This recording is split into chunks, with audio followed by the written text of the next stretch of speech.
കൃഷ്ണായ വാസുദേവായ ഹരയേ പരമാത്മനെ പ്രണതക്ലേശനാശായ ഗോവിന്ദായ നമോ നമഃ. സർവമംഗളമംഗല്യേ ശിവേ സർവാർത്ഥസാധികേ ശരണ്യേ ത്രയംബകേ ഗൗരി നാരായണി നമോസ്തുതേ. ശ്രീ ദുർഗായൈ നമഃ. അപ്പം നമ്മൾ 30ാമത്തെ ശ്ലോകത്തിൽ എന്താ പറഞ്ഞു വെച്ചാൽ, ഈ ചിത്തജയം ഇല്ലാത്തതുകൊണ്ട് ഈ ദുഃഖത്തിനൊരു കുറവ് വരുന്നില്ല. എപ്പോഴും ദുഃഖമാണ്. ചിത്തജയം ഇല്ലാത്തതുകൊണ്ടെന്നൊക്കെ അറിയാം. പക്ഷെ എന്തുകൊണ്ടാണ് ചിത്തജയം ഉണ്ടാകാത്തത്? എന്താ ഈ ദുഃഖത്തിന് കാരണം എന്ന് എനിക്ക് മനസ്സിലാവില്ല. എൻ്റെ മനസ്സ് എൻ്റെ അധീനത്തിലാവില്ല. അല്ല, ഞങ്ങളുടെ മനസ്സ് രണ്ടാളുടെയും, അല്ലേ, സമാധിയുടെയും സുരഥൻ്റെയും. അപ്പോൾ മനസ്സിനെ നിരോധിക്കാൻ കഴിയാത്തത് കൊണ്ടാണ് നമുക്ക് നമ്മുടെ ശരിക്കുള്ള സ്വസ്വരൂപമായിട്ടുള്ള പരമാത്മാവിൽ, ആത്മാവിൽ, അല്ലെങ്കിൽ ആ സച്ചിദാനന്ദത്തിൽ വർത്തിക്കാൻ നമുക്ക് സ്ഥിതി ചെയ്യാൻ പറ്റാത്തത്, മനസ്സിനെ നിരോധിക്കാൻ കഴിയാത്തതാണെന്നൊക്കെ അറിയാം. അതുകൊണ്ട് അപ്പം എന്താ വെച്ചാൽ, അതിനെ മനസ്സിനെ നിരോധിക്കാൻ കഴിയാത്തതുകൊണ്ട് ദേഹാഭിമാനം കാരണം സുഖദുഃഖങ്ങളിലേക്ക് വഴുതി വീഴുകയാണെന്ന് അറിയാം. പക്ഷേ എന്നാൽ ആ മനസ്സിനെ നിരോധിക്കാൻ എന്തുകൊണ്ടാണ് സാധിക്കാത്തത്, അല്ലെങ്കിൽ എന്താണ് അതിന് കാരണം എന്ന് കണ്ടുപിടിച്ച് ഒരു പ്രതിവിധി ചെയ്യാൻ അറിയൂല്ല ഞങ്ങൾക്ക്. അതുകൊണ്ട് അതിനുള്ള സാമർഥ്യമോ അറിവോ ഞങ്ങൾക്കില്ല. അത് ചെയ്യണമെന്നൊക്കെ ഉണ്ട്. അതൊന്ന് പറഞ്ഞു തരണേ. നമ്മൾക്കുള്ള ഷെയിം തന്നെയാണ് ചോദിക്കണം, അല്ലേ? വളരെ ഇതാണ്. ഇന്നത്തെ പല ശ്ലോകങ്ങളും ചെറുതാച്ചാലും വളരെ ഗഹനായിട്ടുള്ള അർത്ഥമുണ്ട്. നമുക്കും ആ മഹർഷിയുടെ ഉപദേശത്തിൽ നിന്ന് നമുക്കും ഒരുപാട് ഗുണമുണ്ടാവും. അപ്പം ഞാൻ 31 വായിക്കാം. മമത്വം ഹൃതരാജ്യസ്യ രാജ്യാംഗേഷ്വഖിലേഷ്വപി ജാനതോപി യഥാജ്ഞസ്യ കിമേതൻ മുനിസത്തമാ. ഹേ മുനിസത്തമ സംബോധന ചെയ്തു. മുനിശ്രേഷ്ഠ, ജാനതഃ അപി, ഞങ്ങൾക്ക് ജ്ഞാനമുണ്ടെങ്കിലും, ജ്ഞാനമുണ്ടെന്നാണ് വിചാരിക്കണം, ശരിക്കുള്ള ജ്ഞാനമല്ലാതെ, എന്നാലും പറയണ സുരഥനെ, ഞങ്ങൾക്ക് ജ്ഞാനമുള്ളവനാണെങ്കിലും ഗതരാജ്യസ്യ, ഇപ്പം എൻ്റെ കാര്യത്തിൽ എനിക്ക് ജ്ഞാനമൊക്കെ ഉണ്ട്, എന്നിട്ടും ഗതരാജ്യസ്യ നഷ്ടപ്പെട്ട രാജ്യം നഷ്ടപ്പെട്ട എനിക്ക് അഖിലേഷു രാജ്യാംഗേഷു അപി, ഈ എല്ലാ രാജ്യത്തിലത്തെ എല്ലാ കാര്യങ്ങളിലും, രാജ്യാംഗങ്ങൾ പറഞ്ഞു വെച്ചാൽ എല്ലാം, മന്ത്രിമാർ, സുഹൃത്തുക്കൾ, ഭണ്ഡാരം, കോട്ടകൾ, കൊട്ടാരങ്ങൾ, പ്രജകൾ, ഇതൊക്കെ ഇപ്പോഴും മമത ഉണ്ട്. അതാണ് രാജ്യം നഷ്ടപ്പെട്ട എനിക്ക് ഈ രാജ്യാംഗങ്ങളെ പറഞ്ഞാൽ അവിടുത്തെ എല്ലാ സാധനങ്ങളൊന്നും തന്നെ പറയാം കേട്ടോ. യഥാ അജ്ഞസ്യ, ഒരു അജ്ഞാനി പോലെ ഞാനുണ്ടാകുന്നതാണ് അദ്ദേഹം വിചാരിക്കണതേ. മമത്വം കിമേതത്, മമത ഉണ്ടാകുന്നു. അപ്പോൾ സുരഥൻ പറയുകയാണ്, എന്താ എനിക്ക് കുറച്ച് അറിവൊക്കെ ഉണ്ട്, എനിക്ക് ജ്ഞാനമൊക്കെ ഉണ്ട് കുറച്ച്, പക്ഷേ എന്നിട്ടും നഷ്ടപ്പെട്ടാൽ പിന്നെ അതിനെപ്പറ്റി ചിന്തിച്ചിട്ട് കാര്യമില്ല എന്നൊക്കെ അറിയുകയൊക്കെ ചെയ്യാം, അല്ലേ? പക്ഷേ അങ്ങനത്തെ ജ്ഞാനമൊക്കെ എനിക്കുണ്ടെങ്കിലും എനിക്ക് ആ രാജ്യാംഗങ്ങളിലൊക്കെ ഇപ്പോഴും മമത നശിച്ചിട്ടില്ല. ഈ മമത കാരണം മുമ്പ് പറഞ്ഞ പോലെ, അതായത് എൻ്റെ മനസ്സിന് സംയമനം ഇല്ലാത്തതുകൊണ്ട് മുമ്പ് പറഞ്ഞ പോലെ എനിക്ക് ദുഃഖം തോന്നുന്നു എപ്പോഴും. നഷ്ടപ്പെട്ടു എന്നുള്ള ദുഃഖവും അവരൊക്കെ എന്ത് ചെയ്യണു പറഞ്ഞു വരും നമ്മൾ. അല്ലെങ്കിൽ ഈ അറ്റാച്ച്മെൻറ്റ് എനിക്ക്, അനന്യമായിട്ടുള്ള ഈ അറ്റാച്ച്മെൻറ്റ് എനിക്ക്, അതുല്യമായിട്ടുള്ള അറ്റാച്ച്മെൻറ്റ് എനിക്ക് ദുഃഖം തരുന്നു. ശരിയാണ്, മനസ്സ് എനിക്ക് അധീനം അല്ലാഞ്ഞിട്ടാവും, അതൊക്കെ കാര്യങ്ങളൊക്കെ അറിയാം. എന്നാലും എനിക്ക് ആ മമത വിടാൻ പറ്റുന്നില്ല. എന്താണ് ഇങ്ങനെ? അങ്ങ് സർവജ്ഞനല്ലേ, എനിക്ക് പറഞ്ഞു തരൂ. അത്രയേ ഉള്ളൂ അതിലേട്ടോ. മമത്വം ഹൃതരാജ്യസ്യ, അവനവൻ ജ്ഞാനുണ്ടെന്നാണ് വിചാരിക്കണം. രാജ്യാംഗേഷ്വഖിലേഷ്വപി ജാനതോപി യഥാജ്ഞസ്യ, എനിക്ക് അറിയാച്ചാലും ഒരു അജ്ഞാനിയെ പോലെ, ഞാൻ ജ്ഞാനിയാണ്, എനിക്കിതൊക്കെ അറിയാം, എന്നിട്ടും ഒന്നും അറിയാത്ത ഒരാളെ പോലെ. അതാണ് യഥാ അജ്ഞസ്യ, ഒന്നും അറിയാത്ത, ഒരു വകതിരിവും അറിവും ഇല്ലാത്ത ഒരാളെപ്പോലെ ഞാൻ ദുഃഖിക്കണു. അതാണ് ജാനതോപി യഥാജ്ഞസ്യ കിമേതൻ മുനിസത്തമാ. അതെന്തുകൊണ്ടാണ് എന്ന് ചോദിക്കുകയാണ്. അപ്പം അവനവന് ജ്ഞാനമുണ്ടെന്ന് വിചാരിക്കുകയാണ്, പക്ഷേ ഈ ജ്ഞാനം കൊണ്ടൊന്നും ദുഃഖം മാറില്ലേ. അതുകൊണ്ടാണല്ലോ നമ്മൾ പറയുമല്ലോ, പരാവിദ്യം അപരാവിദ്യയുണ്ട്. ആത്മാവിനെ അറിയണത് മാത്രമേ ഉള്ളൂ പരാവിദ്യ. ബാക്കി ലോകത്തിലത്തെ എല്ലാ വിദ്യകളും അപരാവിദ്യയാണ്. ഫിസിക്സ് ആണെങ്കിലും കെമിസ്ട്രി ആണെങ്കിലും മെഡിസിൻ ആണെങ്കിലും എന്ത് വിഷയമാണെന്ന് വെച്ചാൽ എത്ര വേണമെങ്കിൽ പഠിക്കാം, പക്ഷേ ജ്ഞാനിയെന്ന് പറയാൻ പറ്റില്ല. കാരണം പരമാത്മജ്ഞാനത്തിനെയാണ് പരാവിദ്യ എന്ന് പറയുക, മറ്റതെല്ലാം അപരാവിദ്യയാണ്. അപ്പം നമുക്ക് അപരാവിദ്യ ഉണ്ടാകുമ്പോൾ നല്ല അറിവുള്ള ആളെന്നൊക്കെ തോന്നും, പക്ഷേ ഈ ജീവിതത്തിൽ ദുഃഖം അകറ്റാനൊന്നും പോരാ, നിത്യസുഖത്തിന് അതൊന്നും പോരാ, ആ ഇറ്റേണൽ ബ്ലെസ്സിന് അതൊന്നും പോരെ. അപ്പോൾ ഈ രാജാവ് നമ്മളെയൊക്കെ പോലെ തന്നെ എനിക്കിതൊക്കെ അറിയാലോ, എന്നിട്ടും എന്താ വിചാരിക്കുകയാണ്. കാരണം എന്താ വെച്ചാൽ ശരിക്കുള്ള ജ്ഞാനം ഇല്ലേ, അതുകൊണ്ടാണ്. പക്ഷേ ചോദിക്കുകയാണ് ഇദ്ദേഹത്തിനോട്, ആരോട്? സുമേധസ് മഹർഷിയോടെ. അപ്പോൾ അത് കഴിഞ്ഞ് 32, അയം ച നികൃത പുത്രൈർ ദാരൈർ ഭൃത്യൈസ്തഥോച്ഛിത സ്വജനേന ച സന്ധ്യക്തസ്തേഷു ഹാർദി തഥാപ്യതി. പിന്നെ ഈ വൈശ്യൻ്റെ സമാധി എന്ന് പറഞ്ഞ വൈശ്യൻ്റെ കഥയും കൂടി പറഞ്ഞു കൊടുക്കുകയാണ്. ഞങ്ങൾക്ക് രണ്ടാളിപ്പോൾ ഒരേ sailing in the same boat എന്നൊക്കെ പറയുമല്ലോ, നമ്മൾ ഒരേ തോണിയിൽ സഞ്ചരിക്കണവരാണ് ഞങ്ങൾ. കുറച്ച് വ്യത്യാസമുള്ളൂ ഞങ്ങളുടെ കാരണങ്ങൾക്കൊക്കെ, പക്ഷെ തന്നെ കാരണം. ഇനി എന്താണ് അതിൻ്റെ കൂടെയുള്ള വൈശ്യൻ്റെ കഥയും ഈ സുരഥൻ തന്നെ പറയണം മഹർഷിയോട്. രാജാവാണല്ലോ, അപ്പോൾ കുറച്ചും കൂടി ഇത് വാക്ചാതുര്യമൊക്കെ ഉണ്ട് പറയുകയാണ്. മഹർഷിയെ പറഞ്ഞ് കേൾപ്പിക്കുകയാണ്. അയം ച, ഈ വൈശ്യനും, എൻ്റെ കൂടെയുള്ള ഈ സമാധി പറഞ്ഞ വൈശ്യനും, പുത്രൈഹി ദാരൈഹി ഭൃത്യൈഹി, പുത്രന്മാരാലും ഭാര്യയാലും ഭൃത്യന്മാരാലും നികൃത ഉച്ഛിത, നിന്ദിക്കപ്പെട്ടവനായി ഉപേക്ഷിക്കപ്പെട്ടു. എന്നെ രാജ്യത്ത് നാട്ടി ഓടിച്ചു, വീട്ടിൽ നിന്ന് നാട്ടി ഓടിച്ചു, അത്ര വ്യത്യാസമുള്ളൂ. തഥ, അതുപോലെ സ്വജനേന ച സന്ധ്യക്ത, സ്വജനങ്ങളാലും ഉപേക്ഷിക്കപ്പെട്ടു. സ്വജനേന ച, അതായത് പിന്നെ പുത്രന്മാരാലും ഭാര്യയാലും ഭൃത്യന്മാരാലും ബാക്കിയുള്ള ബന്ധുക്കളാലും ഉപേക്ഷിക്കപ്പെട്ടു. തഥാപി തേഷു, എന്നിട്ടും അവരിൽ, ആ ഉപേക്ഷിച്ചവരിൽ, ഇദ്ദേഹം ഉപേക്ഷിക്കപ്പെട്ടു, ഇദ്ദേഹത്തിനെ ഉപേക്ഷിച്ചവരിൽ ഇപ്പോഴും അതിഹാർദി, അതിസ്നേഹമുള്ളവനായിരിക്കുന്നു. സെയിം പോലെ ഒരേ മനസ്ഥിതിയാണ്, ഒരേ സ്ഥിതിയിലാണ് അവരിരിക്കണമെന്ന് പറയുകയാണ്. ഞാൻ എൻ്റെ കാര്യം പറഞ്ഞല്ലോ, എനിക്കിപ്പോഴും രാജ്യാംഗങ്ങളിലൊക്കെ ഭയങ്കര മമതയാണ്, ജ്ഞാനിയൊക്കെയാണ്, എന്നാലും എനിക്ക് ആ മമത വിടാൻ പറ്റണില്ല. അതേപോലെ തന്നെ ഈ സമാധി എന്നുള്ള വൈശ്യനും അതെ, കുടുംബത്തിലത്തെ എല്ലാവരാലും ഉപേക്ഷിക്കപ്പെട്ടിട്ട് ഇപ്പോഴും അവരിൽ അതിസ്നേഹമുള്ളവനായിരിക്കുകയാണ് എന്നാണ്. അയം ച നികൃത പുത്രൈർ ദാരൈർ ഭൃത്യൈസ്തഥോച്ഛിത സ്വജനേന ച സന്ധ്യക്തസ്തേഷു ഹാർദി തഥാപ്യതി. അതായത് അതിഹാർദി പറഞ്ഞാൽ ഇപ്പോഴും അതിസ്നേഹത്തോടു കൂടി ഇരിക്കുന്നു. എന്തൊരു കഷ്ടമല്ലേ. ഇനി 33, ഏവമേഷ തഥാഹം ച ദ്വാവപ്യത്യന്തദുഃഖിതൗ ദൃഷ്ടദോഷേപി വിഷയേ മമ ത്വാകൃഷ്ട മാനസൗ.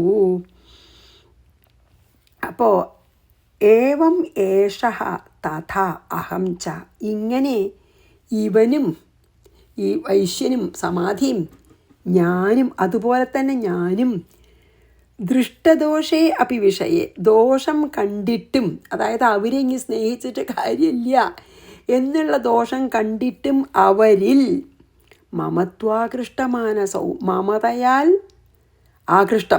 ആകർഷിക്കപ്പെട്ട മനസ്സോടെ ദ്വൗ അപി, ഞങ്ങൾ രണ്ടുപേരും അത്യന്ത ദുഃഖിതവും, വളരെ, അതായത് അങ്ങേയറ്റം ദുഃഖിച്ച് ഇരിക്കുകയാണ് ഇപ്പോൾ.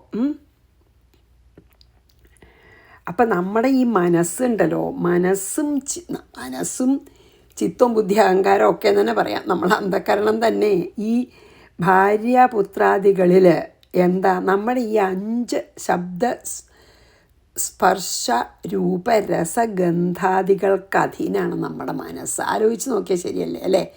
കണ്ണുകൊണ്ട് കാണുന്നതും ചെവി കൊണ്ട് കേൾക്കണതും മൂക്കുകൊണ്ട് വാസനിക്കണതും നാവുകൊണ്ട് സ്വാദറിയുന്നതും ത്വക്കുകൊണ്ട് പിന്നെ സ്പർശസുഖം അറിയുന്നതും ഒക്കെ നമ്മൾ ഈ 5 ഇന്ദ്രിയങ്ങളിൽ കൂടെയാണ് നമ്മുടെ ലോകം മുഴുവൻ. അപ്പം ഈ 5 ഇന്ദ്രിയങ്ങൾക്ക് അധീനമാണ് നമ്മുടെ അന്ധക്കരണം, അതായത് മനസ്സും ചിത്തവും. അപ്പം ഈ മനസ്സുള്ളിടത്തോളം കാലം ചിത്തവും ബുദ്ധി അഹങ്കാരമൊക്കെ മനസ്സിൻ്റെ കൂടെ തന്നെ ഞാൻ എന്നുള്ള ഭാവമുണ്ട് അല്ലേ. അപ്പോൾ നമ്മൾക്ക് ഈ 5 പിന്നെ എന്താണ് ജ്ഞാനേന്ദ്രിയങ്ങളിൽ കൂടി ആ ജ്ഞാനേന്ദ്രിയങ്ങൾക്ക് അധീനമാണ് നമ്മുടെ മനസ്സേ. ആ ഇന്ദ്രിയങ്ങൾക്ക് ബിയോണ്ടായിട്ട് പോകണം, ഇന്ദ്രിയങ്ങൾക്ക് അതീതമാവണം, എന്നാലേ നമുക്ക് ജ്ഞാനം, ശരിക്കുള്ള ജ്ഞാനം കിട്ടുള്ളൂ. ഇപ്പം ഈ ഇന്ദ്രിയങ്ങൾക്ക് അധീനമായിട്ടുള്ള മനസ്സുകൊണ്ട് എത്ര ജ്ഞാനം വേണമെങ്കിൽ ഉണ്ടാവാം, പക്ഷേ അതുകൊണ്ട് കിട്ടുന്ന സുഖമൊക്കെ വെറും നശ്വരാണ്, അനശ്വര സുഖമല്ല. ഇന്ദ്രിയങ്ങൾക്ക് അതീതമായിട്ട് പോയാലേ നമുക്ക് ആ അനശ്വര സുഖം കിട്ടുള്ളൂ. അതുകൊണ്ടാണ് ഇത് പറയണത്. അപ്പം ഞങ്ങൾ രണ്ടാളിപ്പോൾ ഒരേ ബോട്ടിൽ ശരിക്കും ഒരേ തോണിയിൽ സഞ്ചരിക്കണവരാണ്. കുറച്ച് വ്യത്യാസമേ ഉള്ളൂ ഞങ്ങളുടെ ദുഃഖത്തിന് കാരണം. ഞങ്ങൾ ആ ദോഷം ഞങ്ങൾക്ക് ബുദ്ധിമുട്ടുണ്ടാക്കിയ ആൾക്കാരിൽ തന്നെ, അല്ലെങ്കിൽ ദുഃഖം തന്നവരിൽ തന്നെ ഞങ്ങളുടെ മനസ്സ് പിന്നെയും സ്നേഹത്തോടു കൂടിയിരിക്കുകയാണ്. അങ്ങനത്തെ സ്ഥിതിയിലാണ് ഞങ്ങൾ 2 പേരും എന്ന് പറഞ്ഞു 33. അതിനൊക്കെ അത്രയേ ഉള്ളൂ കേട്ടോ, അധികം പറയാനില്ല. ഇനി അപ്പോൾ അതായത് ഇങ്ങനെ അവരിലുള്ള സ്നേഹം എനിക്ക് ദുഃഖമാണ് അല്ലെങ്കിൽ ദോഷമാണെന്ന് അറിഞ്ഞിട്ടും ഞങ്ങൾക്ക് മമത കൊണ്ട് ഞങ്ങളുടെ മനസ്സ് അവരാൽ ആകൃഷ്ടമായിരിക്കുന്നു. അതായത് എനിക്ക് മനസ്സ് അടക്കണം എന്നൊക്കെ ഉണ്ട്, പക്ഷെ അതിൻ്റെ വിദ്യ അറിയില്ല, അത് പറഞ്ഞു തരണമെന്ന് പറയുകയാണ്. അപ്പം ഇനി 32 വായിച്ച് 33 പോവാം. അയം ച നികൃത പുത്രൈർ 33 വായിച്ചു അല്ലേ. ഏവമേഷ തഥാഹം ച ദ്വാവപ്യത്യന്ത ദുഃഖിതവും ദൃഷ്ടദോഷേ വിഷയേ മമ ത്വാകൃഷ്ടമാനസൗ. നമ്മൾക്ക് ശരിക്കും ഇതുപോലെ തന്നെയാണ്, നമുക്കറിയുകയൊക്കെ ചെയ്യാം, പക്ഷേ ആ സ്നേഹം വിടാൻ പറ്റില്ല. തത്കേനേ തന്മഹാഭാഗ യന്മോഹോ ജ്ഞാനിനോരവി മമാസ്യ ച ഭവത്യേഷ വിവേകാന്തസ്യ മൂഢത. അപ്പം എന്താ പിന്നെ 34 പറയണം നോക്കാട്ടോ. ഹേ മഹാഭാഗ, അതായത് മഹർഷിയെ സംബോധന ചെയ്തതാണ്. ജ്ഞാനിനഹ അഭി, ഞങ്ങൾ ജ്ഞാനികളായ ഞങ്ങൾക്കും ജ്ഞാനുണ്ടെന്ന് തന്നെ വിചാരിക്കണേ. കുറേ കാര്യങ്ങൾ അറിയാലോ, പക്ഷെ എന്താ അറിയോ, അതാണ് അപരാജ്ഞാനേ ഉള്ളൂ, പരായിട്ടുള്ള ആ വിദ്യ ഇല്ല, അപരാവിദ്യയേ ഉള്ളൂ പാവം നമ്മളൊക്കെ പോലെ. ജ്ഞാനിനഹ അഭി, ജ്ഞാനികളായ ഞങ്ങൾക്കും യത് മോഹ, യാതൊരു മോഹമുണ്ടാകുന്നു. വിവേകാന്തസ്യ ഏഷാ മൂഢത, വിവേകരഹിതമായ ഈ വിവേകം നഷ്ടപ്പെട്ടവരെ പോലെയുള്ള ഈ, അതായത് വിവേകം വെച്ചാൽ പവർ ഓഫ് ഡിസ്ക്രിമിനേഷൻ, നല്ലത് ഏതാ ചീത്തയെന്ന് മനസ്സിലാക്കാനുള്ളതാണ് വിവേകം എന്ന് പറയുക, പവർ ഓഫ് ഡിസ്ക്രിമിനേഷൻ. അപ്പോൾ വിവേകം ഇല്ലാത്തവരെ പോലെയുള്ള ഈ ഒരു മൂഢത്വം മമ അസ്യച ഭവതി, എനിക്കും ഇവനും ഉണ്ടാകും, രണ്ടാൾക്കും ഉണ്ട്. തത് കിമേതത്, അതെന്താ കാരണം, അതാണ് ചോദിക്കണം. അതായത് വിവേകമുള്ളവനും വിവേകമില്ലാത്തവനും ഈ ജ്ഞാനവും അജ്ഞാനവും എങ്ങനെ തുല്യവും അല്ലേ? അങ്ങനെ വിവേകമുള്ളവർക്ക് ജ്ഞാനം വേണമല്ലോ, വിവേകമില്ലാത്തവർക്ക് അജ്ഞാനവും. അതായത് ഏതാണ് തള്ളേണ്ടത് ഏതാണ് കൊള്ളേണ്ടത് എന്നറിയാത്തതാണല്ലോ അജ്ഞാനം. എന്നാൽ അതൊക്കെ ഉള്ളവർക്കാണെങ്കിൽ എന്നാൽ ജ്ഞാനം ഉണ്ടാവണ്ടേ എന്ന് ചോദിച്ചാൽ, അതാണ് യഥാർത്ഥ സ്ഥിതി തിരിച്ചറിയുന്നതാണ് ശരിക്കും വിവേകി. അതില്ലാത്ത അവിവേകിക്ക് ആണ് ശരിക്കും മൂഢത ഉണ്ടാവണമെന്ന് എനിക്ക് മനസ്സിലാവുന്നുണ്ടെന്ന് പറയുകയാണ്. ശരിക്കും വിവേകമുള്ളവർക്ക് ഇങ്ങനെ ഉണ്ടാവാൻ ഇല്ല. വിവേകം അതൊന്നും എൻ്റെ കയ്യിലല്ല, ഞാനതിനെ മറക്കണം, ഇതൊന്നും എനിക്ക് ശാശ്വത സുഖം തരണതല്ല എന്നാണ് വിവേകി. അതില്ലാത്തവർക്കാണ് അപ്പോൾ ഇങ്ങനെ ഞങ്ങൾക്ക് ഉണ്ടാവണ മൂഢത ഉള്ളതേ. അപ്പോൾ എന്നാൽ ഞങ്ങൾക്ക് വിവേകം ഉണ്ടെന്ന് തോന്നുന്നുണ്ട്, ഞങ്ങൾക്ക് കുറേ അറിവൊക്കെ ഉണ്ട്. എന്നാൽ ഈ വിവേകമില്ലാത്തവർക്ക് ഉണ്ടാവുന്ന ഈ മൂഢത വിവേകികളായ ഞങ്ങൾക്ക് എങ്ങനെ ഉണ്ടായി എന്ന്, അതായത് ഗുണദോഷങ്ങൾ തിരിച്ചറിയാൻ കഴിയാത്തവരല്ല ഞങ്ങൾ, കുറച്ചൊക്കെ അറിയാം. എന്നിട്ടും അവിവേകികളെപ്പോലെ ഞങ്ങൾക്ക് ഇങ്ങനെ മോഹത്തിൻ്റെ കാരണം എന്താണ് മഹാഭാഗ പറഞ്ഞു തരണേ, നമുക്കുള്ള അതേ ക്വസ്റ്റ്യൻ അല്ലേ. 34 വായിക്കാം. ഇനി ഇതിനുള്ള ഉത്തരം പറയുമ്പോഴാണ് ശരിക്കും നല്ല ഗഹനായിട്ടുള്ള കാര്യങ്ങൾ നമുക്ക് മനസ്സിലാക്കി തരും സുമേധസ് മഹർഷി. തത്കേനൈതന്മഹാഭാഗ യന്മോഹോ ജ്ഞാനിനോരപി മമാസ്യ ച ഭവത്യേഷ വിവേകാന്ധസ്യ മൂഢത. പാവം ഈ സുരഥം വിചാരിക്കണത് ഞാൻ കുറേയൊക്കെ വിവേകമൊക്കെ ഉണ്ടെന്നാണ്, എന്നിട്ട് ഞങ്ങൾ അവിവേകികളെ പോലെ ഞങ്ങൾക്ക് എന്തുകൊണ്ടുണ്ടാവുന്നു എന്നാണ് ചോദിക്കുന്നത്. ദാറ്റ്സ് ഓക്കെ, അങ്ങനെ തോന്നാലോ. ഇനി 35. അപ്പോൾ ഋഷി രൂപാചയാണത് കേട്ടോ, ശരിക്കും ഋഷിയുടെ മറുപടിയാണ്, സുമേധസ് മഹർഷിയുടെ മറുപടിയാണത്. ജ്ഞാനമസ്തി സമസ്തസ്യ ജന്തോർവിഷയഗോചരേ വിഷയാശ്ച മഹാഭാഗ യാന്തി ജാതിം പൃഥക് പൃഥക്. ഇനി മഹർഷിയുടെ വാക്കുകൾ നമുക്ക് വളരെ വിലപ്പെട്ടതാണ്. എന്താ അറിയോ? സമസ്തസ്യ ജന്തോഹോ, എല്ലാ ജീവജാലങ്ങൾക്കും പ്രാണികൾക്കും വിഷയഗോചരേ ജ്ഞാനം അസ്തി. ഈ വിഷയജ്ഞാനം എല്ലാവർക്കും ഉണ്ട്, അവരവരുടെ തലത്തിൽ. വിഷയജ്ഞാനം എന്ന് പറഞ്ഞാൽ എന്താ അറിയോ? ഈ 5 ഇന്ദ്രിയങ്ങളെ കൊണ്ടുണ്ടാകുന്ന ജ്ഞാനം. അത് 5 ഇന്ദ്രിയങ്ങളുള്ള എല്ലാ ജന്തുക്കൾക്കും, ഇനി 4 ഇന്ദ്രിയ വെച്ചാൽ 4 ഇന്ദ്രിയങ്ങൾ കൊണ്ടുള്ള അറിവ്, 3 ഇന്ദ്രിയ വെച്ചാൽ 3 ഇന്ദ്രിയങ്ങൾ കൊണ്ടുള്ള അറിവ്. എന്തായാലും ഈ 5 ഇന്ദ്രിയങ്ങളെ കൊണ്ടുള്ള അറിവിനാണ് വിഷയജ്ഞാനം എന്ന് പറയുക. 5 ഇന്ദ്രിയങ്ങളെ കൊണ്ട് നമുക്ക് കിട്ടുന്ന ജ്ഞാനത്തിനെയാണ് വിഷയജ്ഞാനം എന്ന് പറയുക. അപ്പോൾ പറയുന്നത് എന്താ വെച്ചാൽ എല്ലാ ജന്തുക്കൾക്കും പ്രാണികൾക്കും വിഷയഗോചര ജ്ഞാനം അസ്തി. ശബ്ദാദി, ഈ ശബ്ദസ്പർശ രൂപ രസഗന്ധം ഉണ്ടല്ലോ, നമ്മൾ 5 ജ്ഞാനേന്ദ്രിയങ്ങളും അതിൽ നിന്ന് കിട്ടുന്ന അറിവും എല്ലാ പ്രാണികൾക്കുണ്ട്. മഹാഭാഗ വിഷയശ്ച, ആ വിഷയജ്ഞാനം, അതിനെയാണ് വിഷയജ്ഞാനം എന്ന് പറയണത്.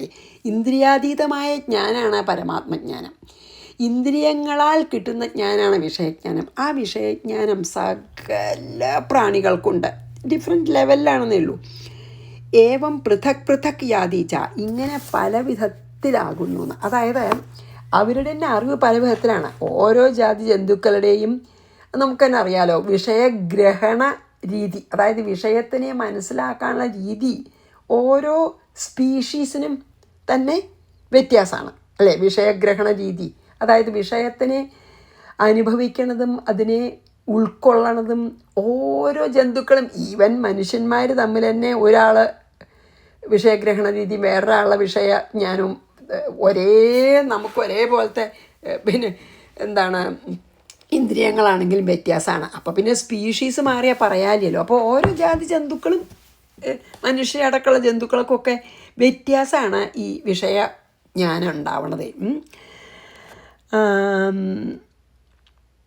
അതായത് മൂഢത്വം ഇല്ലാത്ത വിശേഷജ്ഞാനം രാജാവിനും ഇല്ല തന്നെ ഋഷി പറയും. മൂഢത്വം ഇല്ലാത്ത ആ വിശേഷജ്ഞാനം ഉണ്ടല്ലോ, അതങ്ങക്കില്ല, നിങ്ങൾക്കില്ല. അങ്ങ് ഉദ്ദേശിച്ച് പറഞ്ഞില്ലേ, ജ്ഞാനികളാണെങ്കിലും എന്താ ഞങ്ങൾക്ക് ഇങ്ങനെയെന്നൊക്കെ. അങ്ങ് പറഞ്ഞത് ഈ ഇന്ദ്രിയ ജ്ഞാനാണ് അങ്ങ് പറഞ്ഞത്. ഇന്ദ്രിയങ്ങളെ കൊണ്ട് ലഭിക്കുന്ന ജ്ഞാനത്തിനെ പറ്റിയാണ് അങ്ങ് അതൊക്കെ അറിയാമെന്ന് പറഞ്ഞത്.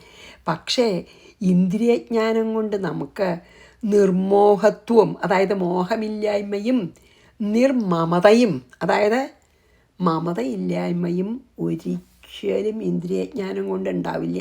ഇന്ദ്രിയജ്ഞാനം കൊണ്ടുള്ള അറിവ് കൊണ്ട് നമുക്ക് മോഹം ഇല്ലാതെ നമുക്ക് അറ്റാച്ച്മെൻറ്റ്, മമത ഇല്ലാതെ ചെയ്യില്ല. വിശേഷജ്ഞാനം കൊണ്ടേ അതുണ്ടാവുള്ളൂ. ഈ വിഷയജ്ഞാനം സകല ജീവജാലങ്ങൾക്കുണ്ട്. ആലോചിച്ച് നോക്കൂ ഇല്ലേ? എല്ലാവർക്കും ഉണ്ട്. അതായത് ആ നാച്ചുറൽ ഇൻസ്റ്റിങ്ക്റ്റ് അവരുടെ ജീവിതം മുമ്പോട്ട് പോകാൻ വേണ്ടിയിട്ട് എല്ലാവർക്കും ഉണ്ടത്. അതായത് വിഷയജ്ഞാനം കൊണ്ട് നമുക്ക് നാനാത്വം കൽപ്പിക്കുമെന്ന് പറഞ്ഞാൽ എന്താ അറിയോ? ഞാൻ നീയ്, അതായത് ഞാൻ പുരുഷൻ, വേറൊരാൾ സ്ത്രീ, ഞാൻ ബ്രാഹ്മണൻ, ഞാൻ എൻജിനീയർ, ഞാൻ ഡോക്ടർ, അല്ലെങ്കിൽ എല്ലാറ്റിലും വ്യത്യാസം കാണുന്നത്. അതായത് എല്ലാം വേറെ വേറെ ഭേദഭാവന എന്നും പറയാതിന്. അപ്പോൾ ഈ വിഷയജ്ഞാനം കൊണ്ട് നമുക്ക് ഭേദഭാവനയുണ്ട്. അത് ആ ഭേദഭാവന നീങ്ങില്ല വിഷയജ്ഞാനം ഉള്ളൂച്ചാൽ. അപ്പോൾ സി കോ മോഹ കശോക ഏകത്വമനുപശ്യതേ. ആർക്കാ ആ നാനാത്വബോധം അല്ലെങ്കിൽ ഭേദഭാവന അല്ലെങ്കിൽ ഒന്നായി കാണാൻ സാധിക്കാത്തത് വിഷയജ്ഞാനം കൊണ്ട്? എന്നാൽ ആർക്കാണ് ആ ഏകത്വം, എല്ലാറ്റിലും ആ ബ്രഹ്മത്തിനെ അല്ലെങ്കിൽ ആ പരമാത്മചൈതന്യത്തിനെ കാണുന്ന ആ അഭേദജ്ഞാനം എന്ന് പറയും. ആ അഭേദജ്ഞാനത്തിനെ നമ്മുടെ മോഹവും മമതയും ഇല്ലാതാക്കാൻ പറ്റുള്ളൂ. നിങ്ങൾക്ക് ആ തരം ജ്ഞാനം നിങ്ങൾക്കില്ല. ഇപ്പം നിങ്ങൾക്കിപ്പോൾ നോക്കൂ, നമുക്ക് ഭക്ഷണം, ഉറക്കം, ഈ രതി മോഹങ്ങൾ, മൈഥുനം എന്താ വെച്ചാൽ അതൊക്കെ എല്ലാവർക്കും ഉണ്ട്. ആ ജ്ഞാനം കൊണ്ടൊന്നും മോഹത്തിന് നിവൃത്തി വരില്ല. മോഹത്തിന് നിവൃത്തി വരണമെങ്കിൽ ഈ നമുക്ക് ഭേദഭാവന മാറണം. എല്ലാം ഒന്നാണ്, സർവം ബ്രഹ്മമയം തന്നെ ആവണം. അല്ലെങ്കിൽ നമുക്ക് എപ്പോഴും ഈ മോഹമൊക്കെ ഉണ്ടല്ലോ, ഭയമുണ്ട്. എല്ലാ വികാരങ്ങളും നാനാത്വബോധത്തിൽ നിന്ന് അല്ലെങ്കിൽ ഭേദഭാവന കൊണ്ടാണ് ഉണ്ടാവുന്നത്. അതായത് ഞാൻ ഇവിടെ ഈ ബ്രഹ്മം മാത്രമല്ല, ഈ കാണുന്നതൊക്കെ കാണുന്ന പിന്നിലോ ഇതൊക്കെ വെറും സ്വർണം. നമ്മൾ പറഞ്ഞിട്ടുണ്ടല്ലോ, പ്രാവശ്യം പറഞ്ഞത് അതന്നെ ഇവിടെ പറയാം ഞാൻ. അതായത് സ്വർണവും സ്വർണ്ണാഭരണങ്ങളും എന്ന് പറഞ്ഞാൽ എല്ലാം ശരിക്കും സ്വർണം തന്നെയാണല്ലോ. പക്ഷേ നമ്മൾ ഓരോ പേരൊക്കെ കൊടുക്കുമല്ലോ, വള. അപ്പം അത് കേൾക്കാത്തവരോട് ഞാൻ വേണ്ടിയിട്ടാണ്, ഭാഗവതം കേട്ടവരൊക്കെ ഇതും കേട്ട് മടുത്തിട്ടുണ്ടാവും. എന്നാലും ഇപ്പം ഇവിടെ ഈ സന്ദർഭത്തിൽ അത് പറഞ്ഞാൽ ഹെൽപ്പ് ചെയ്യുമെന്ന് വിചാരിച്ചിട്ടാണ്. അപ്പോൾ സ്വർണത്തിൻ്റെ കുറേ സാധനങ്ങളുണ്ടെങ്കിൽ നമ്മൾ ഓരോന്നിനും പേരൊക്കെ വേറെ പറയും ഇല്ലേ, കമ്മൽ, വള, മാല. പക്ഷെ ശരിക്കും എല്ലാം സ്വർണം തന്നെയാണല്ലോ. അപ്പോൾ ഒരു കള്ളൻ വരികച്ചാൽ സ്വർണത്തിനെ മാത്രമേ കാണുള്ളൂ. നമ്മൾ അങ്ങനെ അല്ലാണ്ട് കാണുന്നുണ്ടെങ്കിൽ പോലും ഒരു കള്ളന് വന്നിട്ട് കക്കണമെങ്കിൽ ആ സ്വർണ്ണമാണോന്ന് മാത്രമേ നോക്കുള്ളൂ, അല്ലേ, സ്വർണം മാത്രമേ കാണുള്ളൂ. അതുപോലെ എല്ലാ ജീവികളുടെ പിന്നിലുള്ള ശക്തി ആ പരമാത്മ ചൈതന്യമാണ്. ഇവിടെ ആ പരമാത്മ ചൈതന്യം അല്ലാതെ ഒന്നുമില്ല. ഇതൊക്കെ നിമിഷ നേരത്തേക്ക് വന്ന് ഇല്ലാതെ ആവുന്നതാണ്. ഈ ജഗത്ത് മുഴുവൻ ഉദിക്കണു, നിലനിൽക്കണു, അസ്തമിക്കണു. ഒരു പൊള്ളം പോലെ, ഈ വെള്ളത്തിലത്തെ ഒരു കുമിള പോലെ ഉണ്ടാവുന്നു, കുറച്ച് നേരം സ്ഥിതി ചെയ്യണു, അതുപോലെ ഉള്ളൂ. ഈ ബ്രഹ്മമല്ലാതെ ഇവിടെ ഒന്നുമില്ല എന്ന് അറിയണ ആൾക്കാണ് എന്ത് ഈ മോഹമൊന്നും ഇല്ലാത്തതേ. അപ്പം നിങ്ങൾക്കതില്ല. നിങ്ങൾക്കിപ്പോൾ ഈ ഭക്ഷണം, ഉറക്കം, മൈഥുനം എന്നുള്ള എല്ലാ ജീവികൾക്കുള്ള പോലെ ഇതിനെ ഉള്ളൂ.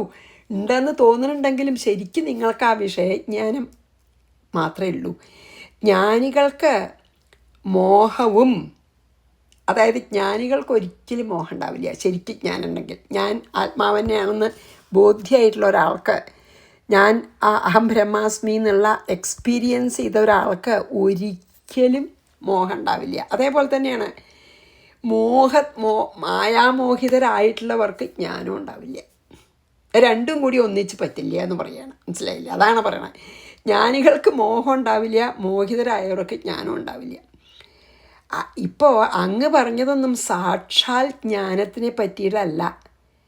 അങ്ങ് ജ്ഞാനാണെന്ന് വിചാരിച്ചിരിക്കുന്നത് വിഷയജ്ഞാനാണ്. അതുകൊണ്ട് സുഖങ്ങൾ കിട്ടില്ല എന്നില്ല. പക്ഷെ അതൊന്നും ശാശ്വതമല്ല, നശ്വര സുഖമാണ്. അപ്പോൾ ഈ വിഷയജ്ഞാനത്തെ നീക്കിയിട്ട് ശരിയായ ജ്ഞാനം ഉണ്ടാവണം. അപ്പോൾ മഹർഷി വിചാരിക്കുകയാണ്, ഇവർക്കൊന്ന് പറഞ്ഞു കൊടുത്തിട്ട് ഇവർക്ക് ശരിയായ ജ്ഞാനം ഇവരിൽ ഉദിപ്പിക്കണമെന്ന് മഹർഷി തീർച്ചയാക്കി. അപ്പം നമുക്കും ഇത് വായിക്കുമ്പോൾ ഒരു സ്പെക്ക് കിട്ടിച്ചാൽ നമുക്ക് ഭാഗ്യമില്ലേ? അതുകൊണ്ട് നമുക്ക് വളരെ ശ്രദ്ധയോടെ വായിച്ച് മുമ്പിലേക്ക് പോകണം. അപ്പോൾ ഇത് ചോദിച്ചപ്പോൾ എന്താണ് വിഷയജ്ഞാനെന്നും എന്താണ് അല്ലാന്നും നമുക്ക് മനസ്സിലാക്കി തന്നു അല്ലേ. അതായത് സ്വർണത്തിൽ സ്വർണം മാത്രമേ ഉള്ളൂ. അതൊക്കെ മറ്റതൊക്കെ വെറും നാമരൂപങ്ങളാണ് അല്ലേ. നാമവും ഓരോ ഷേപ്പും അല്ലേ. മൺപാത്രം എന്ന് ആലോചിച്ച് നോക്കൂ. അനവധി പാത്രമുണ്ട്. അതിന് നമ്മൾ ഓരോന്ന് ഒരു ചട്ടിന്നോ കയ്യിലെന്നോ അല്ലെങ്കിൽ ഒരു വിളക്കെന്നൊക്കെ പറയാൻ മണ്ണുണ്ടാക്കിയത്. പക്ഷെ അതുണ്ടാവണേൻ്റെ മുമ്പ് മണ്ണ് മാത്രമേ ഉണ്ടായിരുന്നുള്ളൂ. ഇനി അതൊക്കെ തച്ചുടച്ചാൽ മണ്ണ്, അല്ലെങ്കിൽ തന്നെ പഴകിപ്പോയാലും മണ്ണ് മാത്രമേ ഉള്ളൂ. ശരിക്കും മണ്ണേ ഉള്ളൂ. അതുപോലെയാണ് ഈ ജഗത്ത്. ബ്രഹ്മം തന്നെയാണ്. ഉണ്ടാവണു, കുറച്ചു കാലം നിൽക്കണു. ആ ഒരു അറിവ് അത് അനുഭവമാവണം. അറിഞ്ഞാലും പോരല്ലോ. അത് അനുഭവമായ നമുക്ക് പിന്നെ നിർമോഹത്വം നിർമ്മമതയാവും. പിന്നെ നിർമ്മമത്വം ഉണ്ടാവും. അത് നമുക്ക് എന്ന് അനുഭവമാവണോ?